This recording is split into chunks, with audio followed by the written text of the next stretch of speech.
düştü min kere, güller vakti solup açtı ayrıldı. İlk görüşten ne geldiyse gözlere, son günü de gözü yaşlı ayrıldı. Yoxa çıktı, eridi mi, uçtu mu, sesti, ruhtu, ulduzdu mu, kuştu mu?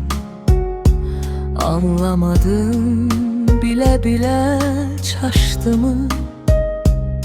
Yar danıştı, iki baştı ayrıldı. Birce defa öpebildim telinden, birce defa can eşittim dilinden. Bir rüyada tutacaktım elinden, çağırırdılar, yuhum kaçtı ayrıldı.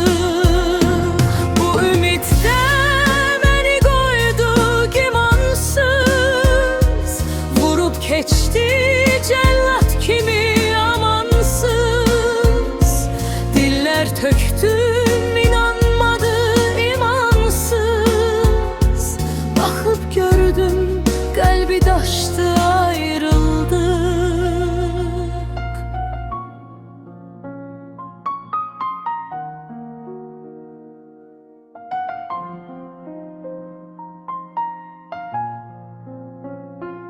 Tesbih kimi çevirirəm illəri,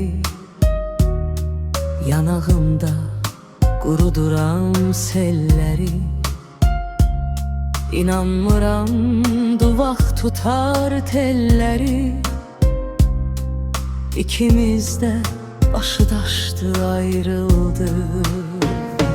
Birce dəfə öpebildim telindən, birce dəfə can eşittim dilindən.